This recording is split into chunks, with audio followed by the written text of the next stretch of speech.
Hello, and thank you for joining me today. I'm your host, Gal Swisa Cohen, and on today's episode of the Israeli Bond on hmTv, my special guest, Maya Yaron, will join me for a conversation about her childhood in Canada alongside her childhood in Israel. So before I let you, Maya, tell us a little bit about yourself, I'm going to tell you that Maya is a junior emissary in the Israeli delegation from the Jewish Agency here on Long Island. She's here on a 2-year mission. This is her second year. And this mission is to connect the Jewish community here on Long Island to Israel in many different ways. As Maya, thank you for coming here today. Thank you for having me. Do you want to add anything or tell us a little bit about yourself? Sure. Yeah, of course. So my name is Maya Yaron. I'm an emissary on Long Island. I work in 2 JCCs, both in Plainview and in Comac, and I also wear the hat of being a Route 1 emissary and getting teens to come to Israel. I'm 27 years old. I've been very, very lucky to live in many different places in the world. So today we're going to talk mainly about my growing up in Canada versus growing up in Israel. In Israel, I grew up in a place called Tel Mond, which is right next to Netanya, 30 minutes north of Tel Aviv. Very kind of cute little bubble that was burst when I went to the army and got to know a lot of different other cultures in Israel. So yeah, it's a little bit about me. So I said in the beginning that your childhood in Canada and in Israel. So can you give us a little bit of timeline about the timeline of your life? Yeah. Where did you born and when did you move to Canada? Yeah, of course. So I was born in Israel. When I was 7 years old, my family decided to relocate to Vancouver, Canada. Through my dad's work, we had kind of an opportunity. It was supposed to be a 1-year relocation, and we just kept extending it and extending it, turned into 7 years of relocation. So I got to live in Vancouver from 7 to 14. Wow. So there I got to be in elementary and in middle school and in high school and kind of get to taste all those different areas. Then I moved back to Israel when I was 14, so straight into grade 9, which was a very interesting transition. I don't remember. You know what? Let's start from the beginning. So 7 is a very young age, and still I wanna ask you if you have any recollection of a memory of you when you first came to Canada as a little girl, and maybe you have even a story or a memory of the first moment that you've realized, kid, you're not in Israel anymore. Wow. There were a lot of moments. I think my reacting to moving to Canada was there were a lot of questions that I had raised that were very innocent, but were very genuine to me in the moment. So at age 7, I already really started forming kind of my personality, my hobbies, my likes, my language, the way I express myself, what I like to do. And I really liked to draw. I grew up drawing. My mom would always sit with me in our house in Israel. Yeah. Okay. She would always sit with me and we would draw and stuff like that. So art was a very big part of my life growing up.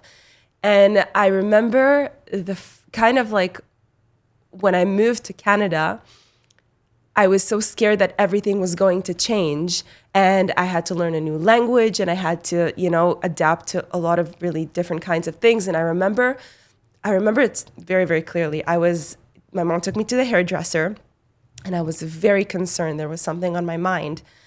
And I just asked her, Mom, how do I draw in English? I don't know how to draw in English. And then she laughed because it's a very silly question. Then I realized I can still draw. That's a universal language. But I remember that little detail. And kind of, I think it represents a bigger thing of like this whole crisis of changing your entire life and the way you go about yourself at a very early age. Yeah. So What would you say? So you came to Canada not knowing English at all, or you spoke a little bit English? So my parents, they made sure that I had some extra help before I moved to Canada. So I would have private English lessons. I remember learning the word bear and dog and all these kinds of different things. Like the basics. Just, yeah, very, very basic things. And they were very good at giving me that kind of boost.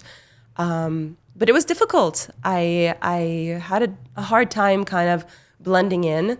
I didn't really understand the language, so I thought everyone in my grade was kind of against me. Would you say it was mostly because of your language or the fact that you came from a different country? It was mostly the language barrier, plus the whole thing of being self-conscious growing up. But I was very, very lucky. My parents sent me to a Jewish school called Vancouver Talmud Torah, so very, very Jewish. And then I went to King David High School. So I was always surrounded by Jewish people. Our days would be split into half days of learning Hebrew and half days of learning English. So it was very much a change, but I would still stay in that kind of area of fellow Jewish people, people that appreciate Israel. And it was really cool that I was the Israeli that came. I just didn't understand people's communication. Okay, so you say that the main difficulty or the main challenge was the language barrier, because as Israeli, you were welcome there in school? As an Israeli, I don't remember if I was welcome. I was welcome. I had some conversations with my childhood friends from Canada saying like, yeah, we liked having you, but you were very closed. I was probably scared. I was probably scared that I was being judged, that I wouldn't be liked. I was always that kid that wanted to blend in, just like every other kid. You want to belong somewhere. So when you're taken out of your natural habitat at a very young age and put into kind of like a new zoo, if I may call it that, it's very alarming to kind of adapt. Yeah, I agree. I agree because, as you know, we also came here with, she wasn't 7-year-old, she was a 3-year-old. But it's very hard, as you said, like to blend in, not only the language barrier, but also, yeah, you left all your friends behind. And at the age of 7, you have good friends, right? You moved, like second grade? After first grade. After first grade, so second grade. Like you started in Canada, second grade. Yeah. Like that's a big thing. Yeah. So yeah, I can get that, and I wonder if so you were old enough to notice the differences. Yeah. So can you tell me of a story that maybe you came to Canada and then you understood that it's different than in Israel? Wow. Canada and Israel are polar opposites in everything, in the weather, in the culture, in the language, in the way people just act. I think in general, like you don't have to fight for everything in Canada. People are very nice, very apologetic, very like, they kind of, give you, they give you so much. And in Israel, you have to fight for things. You need to have elbows. You need to have elbows. You need to kind of stand in line. And I think I remember more differences of me going back to Israel as a very Canadian-oriented person than differences coming at a young age to Canada. Okay, so I want to tap into that. Yeah. But before that, you said that you were into Jewish school, Talmud Torah school, Vancouver Talmud Torah. Were you religious back in Israel? So no, we weren't religious. We were always traditional, having Shabbat dinner at Saba and Savta's house, which is one of my like core memories. But we weren't religious. I can say that moving to Canada, to the diaspora, and being part of the Jewish world there really, really helped me shape my Jewish identity. which 1,000% would have been different if I had stayed in Israel. Going why? to what? Why? Because going to Jewish school, and I would also go to Jewish summer camp, was a conservative summer camp. So not Orthodox, but we would still have prayers every morning, even in school. We would have prayers every morning. We would have the school rabbi. We would learn. We would study. My family and I would go to synagogue. We loved Chabad. We kept that kind of community around us. And it wasn't the case in Israel, right? You didn't go to synagogue and you didn't go to Chabad when you were in Israel. I don't remember very much before age 7 if we did that. But I definitely remember coming back and being like, oh my God, why is nobody why are people giving me faces when I tell them that we would pray every morning and, we would keep Shabbat at camp and we would do this and that. And my friends would be like, yeah, that's not cool. That's not a thing here. And I'm like, I actually come back to Israel, to the place of the Jewish people, and I feel less Jewish than I did in Canada. Okay, so let's go to this moment. So at the age of 14, you moved back. Yeah. Meaning that by that time, half of your life you lived in Israel, but it was like the half that you don't necessarily remember. And then half of your life you lived in Canada, which is the half that you do remember, started high school there, and then you moved back to Israel. Can you tell me about this experience and what do you remember most about this transition? Wow, it was not easy. Not easy. I remember taking it easy. I really went with the flow. I also really wanted to go back to Israel. I missed Israel a lot. But it was hard. It was hard because I left Canada after the best year of my life. Grade 8, age 14 was kind of the peak. If I started Canada feeling very self-conscious, not having many friends, not being able to connect, not knowing the language. By age 14, I was flourishing. I felt like I had finally made good friends, that I had finally gotten the lead in the school musical, that I was flourishing. I was happy. I was, really good at English. And then suddenly kind of leaving at the peak of your life, it was not easy. And then having to start over from scratch, not easy, especially in a place in Tel Monde where I grew up. I went back to Tel Monde. You have to be a very specific person there if you want to fit in. So I had to learn how to change my personality to fit back in after I already fitted somewhere else, and then I had to restart. I connected with some of my childhood friends, and it was amazing.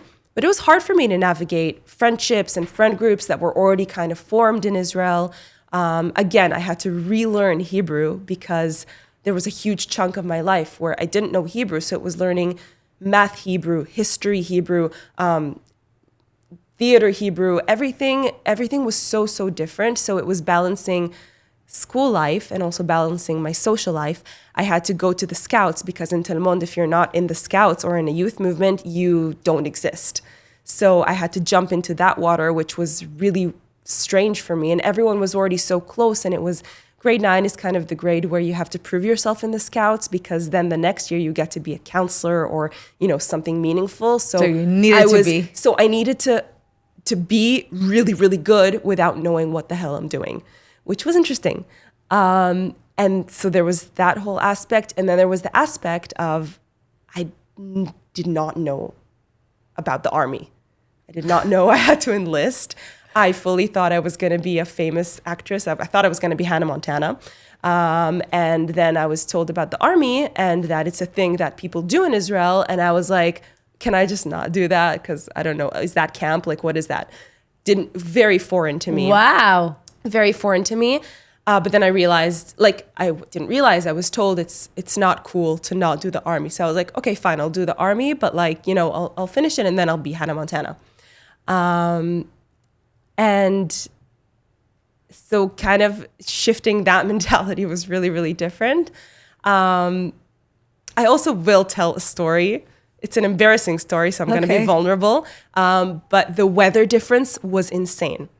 Canada is very, very cold, as we know. Israel is very, very hot. It's like New York, by the way. Colder. It's colder in New York? Yeah. So moving from the cold where I didn't sweat. I don't think I knew what sweat was. I moved back to Israel end of August, which is like the hottest time of year in Israel. And I went with my mom back to school shopping, and because we didn't really have uniforms in Israel, you just had to have like a logo on your shirt. As you said, very different. Very different. Very different aspects. And we got a light gray shirt that was tight, a light gray shirt. Again, I didn't know the concept of sweat. So I went to the first day of school, and I came back from school, and my shirt was no longer light gray. I had sweat marks all over me because I did not know, my body didn't know the heat. And I looked in the mirror and I was like, I walked around like this all day, and I just cried, and I was like, I don't know what I'm gonna do. What's happening? I'm not going to school again. Like I'll wear a sweater. I don't know what's happening. So that was like, it's a small example of the things I had to deal with moving back to Israel. These are things that no one really pays attention to. Yeah. But even, as you said, even like the climate differences it's a major issue. Yeah. Here you're more here in New York, but basically it's North America. Like you're more know how to dress warmly and what to do in the snow. Well, in Israel, you really need to understand all the tips and tricks of how to navigate the very, very, very hot summer. Yeah. And for a 14-year-old girl, I guess it's part of the challenge. Yeah. And, I think that most of our listeners who comes here from the States, and maybe they're thinking about maybe Aliyah, or maybe what would it be like for their kids if they will go to Israel for a year or two, or as I said, to make Aliyah. So what would you say are like the advantages, like the good points? Because we've heard about it's gonna be hot. The culture is different, and be prepared to the army. We got that. But what are the other side of that? Oh my God. It makes you so much stronger. It makes you so much more resilient when you have that 180-degree kind of change in your life. Going to a tough place like Israel, which has so many amazing things. It's like peeling something that's tough in the beginning, but then when you get used to it, and when you get to the core, it's like so sweet and so warm and so fulfilling, which is what we were missing in Canada. We were missing that kind of core that Can you filled our explain more? heart. Can you explain more? We at some point felt lonely in Canada. It's a very comfortable life, but it's very lonely because it's not. In Israel, there's a sense of togetherness. We'll be there for each other. You and I, we're brothers and sisters. That's who we are in our core in Israel. We will be straightforward to your face and honest, but it makes it real. It makes it authentic. Whereas in Canada, people would be nicey to your face, but you feel like it's not really real. So connections are a lot more authentic in Israel, which is what we felt. And we also felt like our entire family's in Israel. That's where our heart is. And it's very hard to grow far from that. Even if you live a very comfortable life and, everything's bigger and maybe cheaper and, everyone's really lovely and you don't have to, step on anyone else for your success. Like it's two very different cultures. But at the end of the day, going home to Israel is where the authentic kind of you becomes and lies. I think that you tap into a topic that is very important, that many people think that going to Israel is like a hard country. Like we keep saying that. I don't know. I think that there are hard things There's here hard and there. things everywhere. Yeah. Hard things everywhere. But when you feel like you're full, then that's where you're happy. And that is, by the way, why a lot of Israelis are happy people. Israelis are considered very happy people. Yes. And again, it's also because, as you said, like, not being that, like, not necessarily standing in line and not necessarily getting like a nice faces from people. On the one hand, like, people are so authentic that if they don't like you, they don't like it to your face. But like, the other side of the coin from that is that they are, I don't know how to explain that, but on the same sense, they can be not nice to you, but they will know, as you said, that they are your brothers, and they will do, and if they see you in danger, they will reach out. It's like my relationship with my siblings. Like, if they want my cupcake, no, but I will go to war for them. Yeah. So it's kind of like that. When Exactly. it really matters, we're there for each other. I love this analogy because it's like it's on point. Totally. So I want to ask you, we don't have a lot of time. So I want to ask you if you can tell in a couple of words. So you spoke a little bit about you going back to Israel and then realize that you need to go to the army. Mm-hmm. And as I said, like, our listeners are Americans. Maybe this is something that is also kind of a challenging thing to think about when you're American and you're sending your kid to Israel. So can you tell us a little bit about your experience from the army and how you experience it at the end of the day when you realize you're not going to be Anna Montana, but what did you experience from the Israeli army? The army was life-changing for me in the best ways possible. I was an air traffic controller, so I had to sign on more time. I did 2 years and 8 months instead of just 2 years like most women are supposed to do. The first half of my service was awful. It was horrible. I was happy to be an air traffic controller. It's exactly what I wanted, and I worked really, really hard to get it.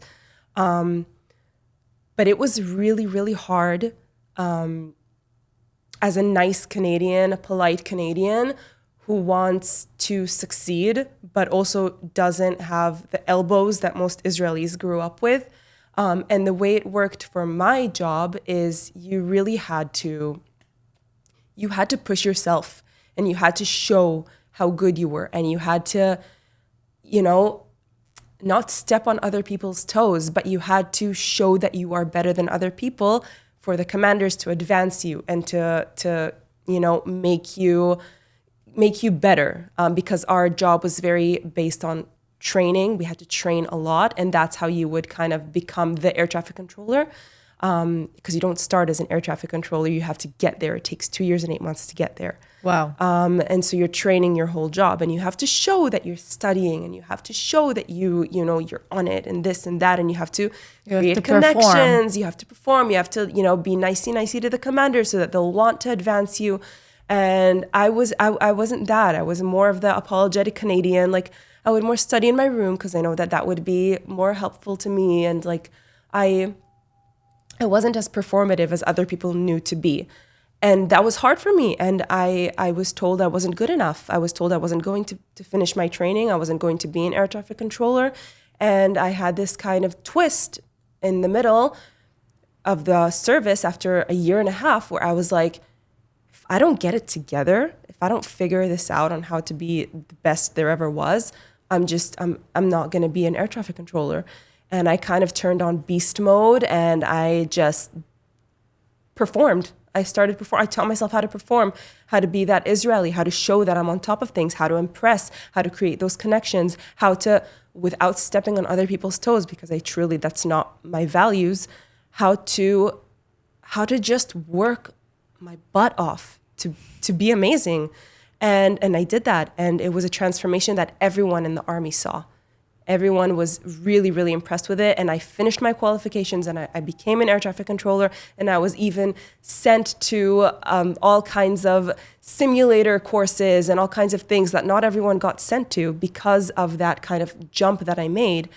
And that's where I acquired my Israeliness. That's where I learned my Israeliness. So I learned that kind of tak, tak, tak, tak, tak, that resilience, that's what it gave me. And then I was able to balance my Canadian side when I wanted to, but also tap into my Israeli side when I want to get what I want in this life. You know what it sounds like? It sounds like a boot camp for business life. Mm-hmm. And you succeed, which is amazing because like it really made you qualified for like the adult life. Yeah. Which is kind of what I feel that in many senses the army is doing for teens in Israel because 100%. They start teens from high school, like, in their parents' house. Yeah. And then they become adults. And during this 3 years period, they're becoming adults because they are in places that puts them in certain points that they need to perform and they need to shine and they need to show their performance. Mm-hmm. And just like in the business world, just like in the regular world. And you know what I realized? It's not a waste of time. A lot of people think the army is a waste of time because instead of the army, you can go to college, study what you want, get that kind of, professional experience, but you have to be stuck in the army and, waste your life. It's not a waste of time.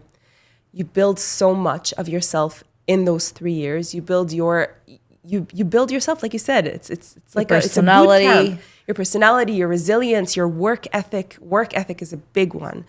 And then when you go off, you finish the army, you know more what you want in your life. And I don't speak for everybody when I say this, but I can say that I was an air traffic controller for 3 years. I finished and I wanted to go and study musical theater, which is completely different. But the skills I gained in the army as an air traffic controller helped me be an amazing student in musical theater because of my self-discipline, because of my, my kind of the way I was able to multitask and have my work ethic. And that helps in the professional life and no matter what you want to pursue. That's what the army gives you. I agree. And I love this conversation. It's really resonates with the other conversation I had before. Okay, so one last question before we go to the 4 very quick question round. So how do you feel today? Do you feel today that you're more Canadian or more Israeli? I'm very split.